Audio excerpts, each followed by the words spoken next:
Estamos de regreso a un punto y contrapunto. A 3 años de las elecciones presidenciales del 2024, la doctora Claudia Sheinbaum es quien lleva la ventaja en las preferencias, al menos entre los habitantes de aquí de la Ciudad de México. Esto según una encuesta publicada ayer por el periódico El Universal. Después de Sheinbaum sigue el canciller Marcelo Ebrard y después el senador Ricardo Monreal. Veamos el contexto. Si hoy fueran las elecciones presidenciales en la Ciudad de México, el 37% de las y los electores votarían por Morena, sin importar quién postulen al cargo. En julio pasado, el presidente López Obrador dijo que en Morena hay por lo menos 6 figuras que podrían aspirar a la presidencia en 2024, según una encuesta de reconocimiento y preferencias publicada este lunes en El Universal. Si la candidata fuese Claudia Sheinbaum, el 53% votaría por Morena. En cambio, si el candidato fuese el canciller Marcelo Ebrard, la votación sería del 39% y si fuese Ricardo Monreal, del 37%. En la misma encuesta, Ebrard registró un 95% de reconocimiento, Sheinbaum 94% y Monreal 63%. El 29% tiene una buena opinión de Ebrard y Sheinbaum llega hasta 55% de opiniones positivas. Como candidatos de otros partidos, la encuesta consideró a Ricardo Anaya por el PAN, Enrique Alfaro por Movimiento Ciudadano y Alfredo del Mazo por el PRI. Ninguno tuvo más del 20% de las intenciones del voto. De acuerdo con otro estudio realizado por Consulta Mitofsky, si hoy se realizara el referéndum para saber si López Obrador debe continuar como presidente, el 51% votaría para que siguiera, 5 puntos más que en 2020. Punto y contrapunto.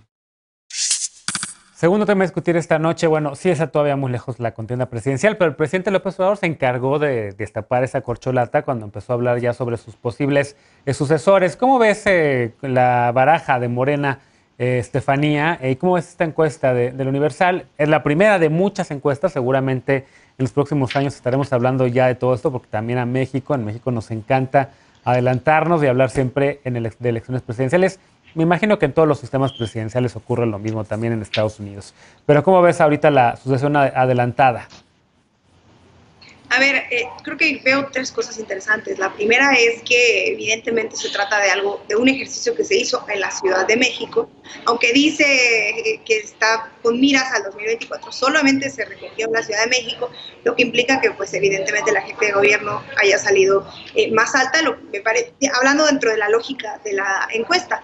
Y la otra cosa que me parece interesante también es como la oposición nunca sube, aunque se ponga sobre la mesa un escenario que hace medio ruido de 2 personajes que están dentro de la 4T y los ponen como si fueran separados, que ya es una visión evidentemente muy futurista, pero que ni así, independientemente del candidato o candidata que ponga Morena, la oposición no se mueve, está estática, no cambia. Creo que quien tendría que estar preocupados y preocupadas por esta encuesta es la oposición, que pase lo que pase, se sostiene ahí estable, no hay un cambio en la opinión de la gente porque creo que ya está demasiado manchada en ese sentido. Y luego la otra cosa que me parece interesante recalcar es cómo a partir del buen desempeño en las vacunaciones, de que la ciudad más grande ya se esté vacunando a las personas mayores de 18, que probablemente en 1 o 2 meses se termine de vacunar a la mayoría de la población, pues deja con un buen sabor de boca a la ciudadanía, lo que hace que, como decía Alejandro Moreno en El Financiero, en su encuesta de hoy, suba la aprobación del presidente y de la administración en general. Encuesta que vale la pena pues señalar. Es una encuesta que creo que también al mismo tiempo influye en las miras del 2024 y son los ejercicios de encuesta que van leyendo lo que está pasando en el país y al final creo que por mucho que la oposición y los detractores de la Cuarta Transformación hayan creado una narrativa de que no se podía, de que no se iba a vacunar, de que la gente está cansada como siempre, pues lo que dejan ver es que sí, hay una mala lectura y al final incluso con la derrota de Morena dentro de la Ciudad de México, quien sigue saliendo alto para el 2024, teniendo a la jefa de gobierno ahí, es el partido Morena. Entonces, a mí me parece que de esta encuesta quienes tendrían que estar preocupados son los opositores y las opositoras. ¿Cómo está la baraja de la oposición, Aurora? Porque en efecto, por lo pronto el presidente ya tiene por ahí a 5 o 6 candidatos, candidatas para la sucesión presidencial. Pues en Acción Nacional, en el PRI, en el Movimiento Ciudadano y demás, pues como que no hay claridad todavía. ¿Cómo ves esta encuesta del Universal? Es la primera vez también que tocamos este tema contigo. y lo haremos seguramente cuando salga también, cuando salgan las y los suspirantes de Acción Nacional. Pero ¿cómo ves ahorita la que publica el Universal? Pues sin duda alguna es un ejercicio interesante, me parece demasiado lejano del proceso electoral, y en este sentido pues me suena más a un distractor más en donde pues primero nos pasamos los primeros 3 años del gobierno hablando sobre lo que hicieron las administraciones pasadas, y ahora nos vamos a centrar los siguientes 3 años que restan del sexenio hablando sobre quiénes van a ser los próximos candidatos a la presidencia de la República, en lugar de centrarnos en la gestión del actual gobierno federal, en pues las irregularidades, la mala gestión, el pacto de impunidad, la opacidad, entre muchas otras cosas de este sexenio.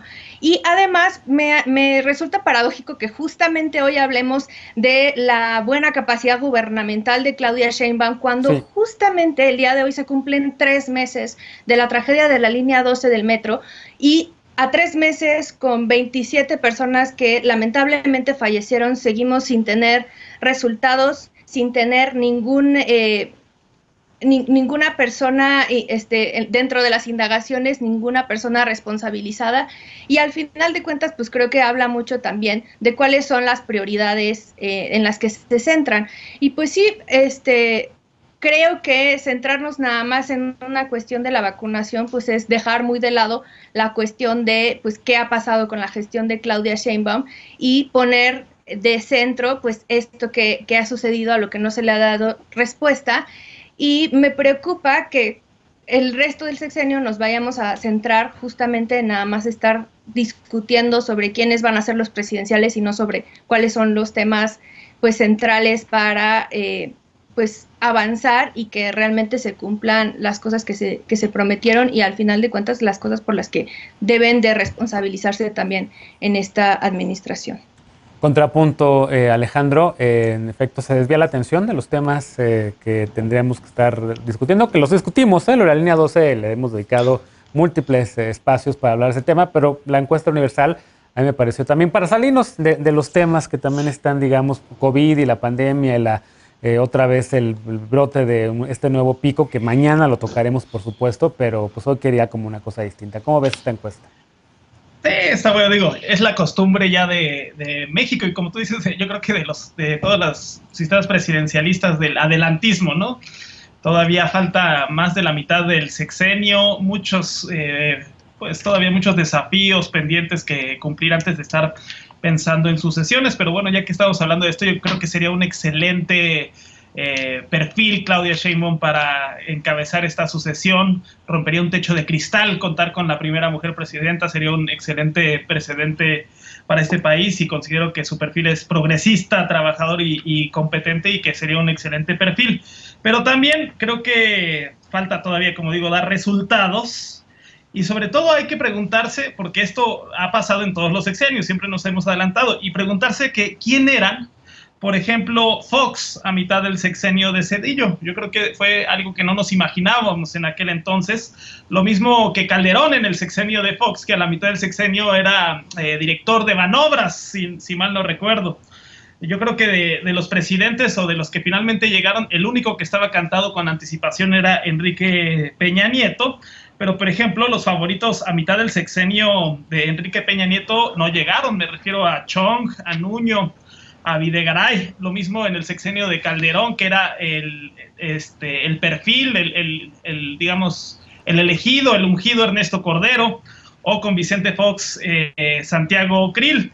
Entonces, bueno, hay que ver que esto es una maratón, es una carrera maratónica y no una de 100 metros, haciendo uso de una metáfora olímpica para estar muy en sintonía con las fechas, y que habría que ir aguardando porque pues la política genera muchos cambios intempestivos y esto se decide hasta en la última recta. De acuerdo. Y mira, ahora que mencionabas también lo de los sistemas presidenciales, en Estados Unidos también ya están empezando a ver quién podría ser el candidato o candidata del Partido Republicano, y el New York Times traía una información sobre Sarah Palin, la ex candidata de la vicepresidencia, que a lo mejor podría buscar un escaño al Senado para luego competir por la presidencia, que si Marco Rubio, que si Kamala Harris va a ser la próxima presidenta, etcétera, ¿no? Eso siempre ocurre, digamos, en estos sistemas. ¿Cómo lo ves tú, Daniel? ¿Tienes alguna preferencia también para el 24? ¿Cómo ves esta encuesta? Pues sí, o sea, coincido que falta todavía un rato. Yo destacaría varias cosas. O sea, lo primero es que en la conferencia del 14 de junio, en la que se destapa, digamos, a los candidatos que López Obrador considera que pueden sucederlo, el gran ausente es Ricardo Monreal. Porque sí nombra a Claudia Sheinbaum y Ebrard, pero no a Ricardo Monreal, lo cual es muy interesante, sobre todo para pues, entender como los círculos de poder en la Cámara y, digamos, el poder que tiene Monreal en el Senado, ¿no? Y cómo puede serle fiel o, digamos, traicionar, quién sabe, los cauces del partido. Eso por una parte. La otra, también lo destacaba Estefanía, pero no que lo quiero reiterar, es que la encuesta del Universal puede ser engañosa por la disonancia que existe entre la Ciudad de México y el resto de la República. O sea, es cierto que la Ciudad de México es o se caracteriza por ser más progresiva, más de derechos, liberal, etcétera, y por lo tanto las preferencias pueden irse más hacia ese tipo de agendas políticas, ¿no? Y por último, creo que Claudia Sheinbaum es un gran perfil. También coincido con Alejandro en que sería muy positivo para este país tener a la primera mujer sentada en la silla presidencial, pero creo que si quiere llegar a eso, en esta carrera maratónica que es llegar a la presidencia de la República, tiene que al menos corregir algunas de las cosas de su gestión gubernamental. Destaco algunas: la tragedia del metro, la necesidad de construir un puente vehicular en un humedal, el respaldo incondicional que le hace al presidente incluso en sus errores. Creo que se tiene que desembarazar esa agenda cuando él se equivoca, y también la respuesta del gobierno capitalino a las protestas que se han dado en la ciudad, ¿no? O sea, estas actitudes la verdad es que sí han lastimado la imagen y la gestión de Claudia, y se puede ver reflejado pues, en las encuestas en la elección intermedia del 6 de junio, donde perdió la ciudad que ella gobierna. De acuerdo. Entonces, eso sería mi comentario. Sí, no, y de acuerdo. A ver, sí tiene que dejar, ella misma ha prometido que antes de irse de la jefatura de gobierno va a reabrir la línea 12 con toda la seguridad, que va a haber reparación del daño a las víctimas, que va a haber garantías de no repetición y demás. Y en efecto tiene que hacer, incluso yo diría también cambios entre algunos personajes de su gabinete que creo que no le ayudan absolutamente nada a la comunicación. Pero ya que tocabas el tema de la línea 12 de los pendientes, seguro que Aurora también tiene toda una lista de los pendientes que tengan tanto los tres presidenciales, incluso por lo menos los tres medidos en la encuesta de la Universal, incluso el tema de Monreal que destaca Daniel. En efecto, el presidente no menciona a Monreal. Monreal de repente lanza una advertencia de, bueno, si no es con Morena, espero que sea con Morena, pero si no es con Morena me puedo ir con otro. ¿Cómo ves todos esos temas, Aurora? Sí, pues es interesante y creo que habla mucho de el propio funcionamiento de Morena y más bien dicho ahí sería ver pues qué depara también al futuro, porque, o sea, como ya se había reiterado, todavía falta suficiente tiempo para determinar eso y pues no podemos saber justamente cómo se terminen moviendo las fichas en el tablero. Entonces, sí me parece relevante el tratar de comprender justamente cómo se están moviendo estos actores políticos. Y a mí sí coincido con Daniel en este tema, que creo que en el caso de Claudia Sheinbaum no le es nada favorable este tema de una pues sumisión total al presidente de la República, donde pues le termina dando y entregando el poder de la ciudad para convertirse o figurar como la regenta de la ciudad. Creo que si tiene aspiraciones reales de llegar a la presidencia de la República, creo que eso es algo que tendría que